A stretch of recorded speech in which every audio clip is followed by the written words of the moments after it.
Hi, and welcome to 3 Things in 3 Minutes. I'm Nersi.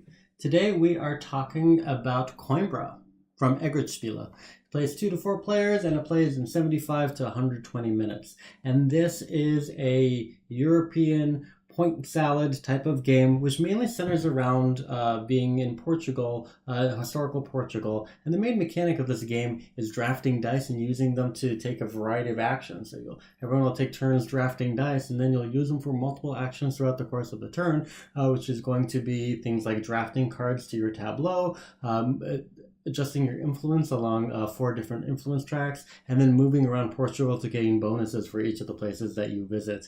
And things I like about this game, especially if you like the Italian style of Euro point salad game, this is the game for you because it hits all of the highlights of those kinds of mechanics. It's got a pretty variable setup, so the games play differently from game to game. It's got a really interesting dice drafting mechanic because of how many times you need to use the dice. You have to think about it quite a bit. And it's got a bunch of different scoring tracks and even a map to move around. So all those different mechanics in different games come together in this one. The game is also in a really great package. It has some really wonderful, beautiful art to it, and so it's really pleasant to look at. And for what it's worth, the game actually has a very nicely functional insert that holds all the components pretty well.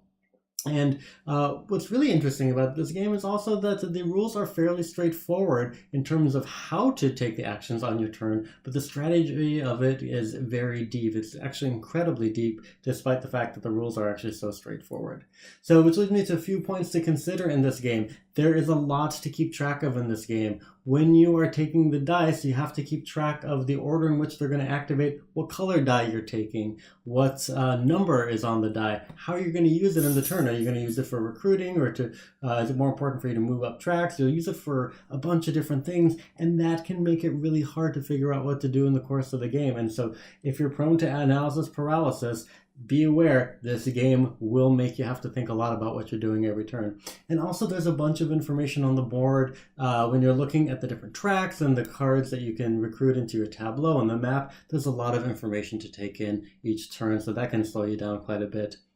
And the game is really meant for about 4 players. There are some dummy players that you can use for 2 or 3 players, but I don't feel like it scales quite as well as if you just play with 4 players and fight over it with one another. So in summary, this game is a classic mix of a bunch of great Euro mechanics, but at its core it's a dice drafting game. It has beautiful arts and components, and it can have a really challenging, sometimes overwhelming, but really interesting strategy. Please like and subscribe. Thanks for watching.